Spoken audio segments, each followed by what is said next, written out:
Դեռևս դատական նիստերի ընթացքում խափամամիջոցի քննարկման ժամանակ ես հայտարարեցի, որ ծավալուն քրեական գործի նյութեր են ներկայացրել, բայց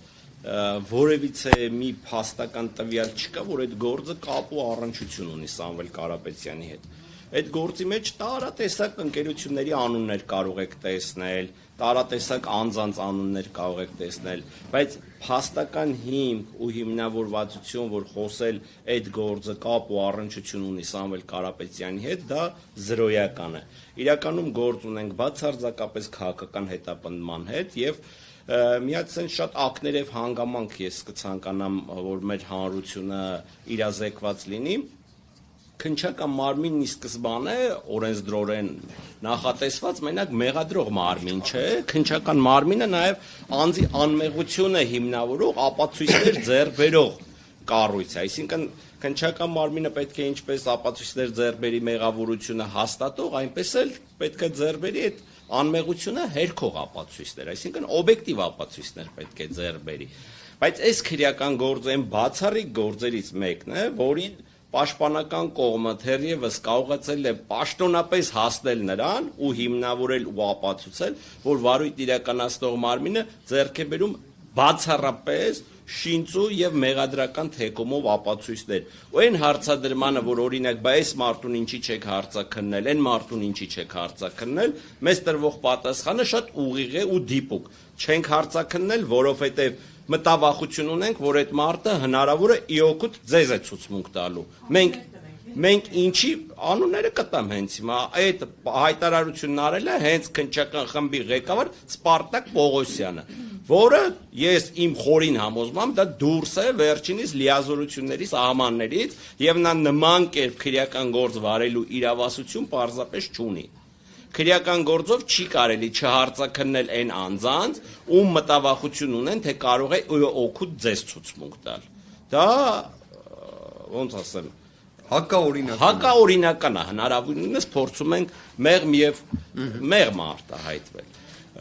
Բայց այդ հակաօրինականության կոնտեքստում, երբ որ մենք տեսնում ենք ակնհայտ անարդար դատական ակտեր, դա խոսում է միայն մի բանի մասին, որ դատարանների նկատմամբ տեղի է ունենում մեր խորին համոզմամբ անասելի ճնշումներ, իմ մոտ, իմ գործընկերների մոտ վստահ եմ նաև շատ մեծ հիասթափություն առաջացավ, երբ որ այդ անասելի մեծ ճնշումներին տուրք տվեց հենց ամենաարագը Հայաստանի Հանրապետության Վճռաբեկ դատարանը, իդեմս հակակոռուպցիոն պալատի, որ այդ դատական ակտը ստորագրած դատավորների կարգապահական պատասխանատվության հարցն ենք մենք բարձրացրել, դիմել ենք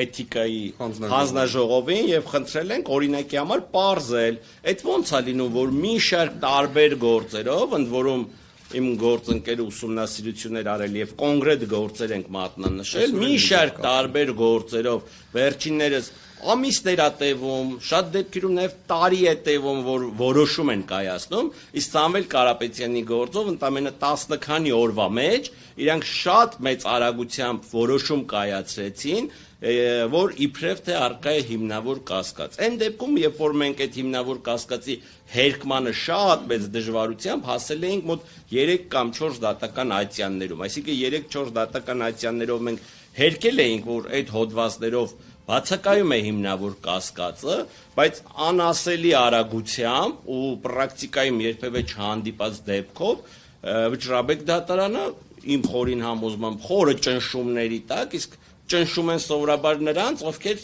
ճնշվող են, էլի, չճնշվող մարդուն երբեք չեն կարա ճնշեն, ու իմ հիասթափությունը հենց կայանում է նրանով, որ Վճռաբեկ դատարանում իրոք այնպիսիներն էին, որոնց ամենահեշտը ճնշեցին։ Եվ ունեցան շատ մեծ արագությամբ դատական ակտեր, ժողովուրդ իրոք խայտառակ ապօրինությունների հետ գործ ունենք։ Օրինակ մեր հանրությունը այս ամեն ինչը լսելիս կարող է ասել, դե հա ինչ անենք, մեկը այդ իմ հետ չի կատարվում։ Իդեպ այդպես մի հատ շատ հետաքրքիր ներկայացում Վարդան Պետրոսյանն ունի, բոլորին խորհուրդ կտամ այս կոնտեքստում այդ ներկայացումը նայեն, բայց ախր այս ամեն ինչը շատ ուղղակի կապ ունի բոլորիս հետ։ Այդ թվում ստեղ նստած անձանց հետ։ Հիմա պարզաբան եմ ինչի։ Եթե օրինակ միջազգային մասշտաբի մի հատ ինչ-որ խոշոր ներդրում իրականացնող անձ իր գլխի մեջ փորձում է մտածի, պլանավորի, Հայաստանում մեծ ներդրումներ իրականացնի, նմանատիպ դրսևորումներ տեսնելով, նման ապօրինություններ տեսնելով, հեծի նկատմամբ նման ոչ իրավաչափ գործողություններ տեսնելու արդյունքում հնարավոր չի պատկերացնել որևէ խելամիտ ու բանական բիզնեսմեն, ընդ որում այդ բիզնեսմենները միշտ լինում են շատ խելամիտ ու շատ բանական ու շատ հաշվարկած բացառում է գալ են հետևության, որ մեր երկրում կան են խոշոր ներդրումներ, իսկ եթե խոշոր ներդրումներ մեր երկրում չիրականացնեն, դա հենց այ բոլորիս է վերաբերում, դա բոլորիս խնդիրն է, եւ մենք պետքա բոլորով պայքարենք մեր երկրում տիրող այ նմանատիպ ապօրինությունների համար, քանի որ դրանք հենց ուղղակիորեն նաեւ վերաբերում են հենց մեզ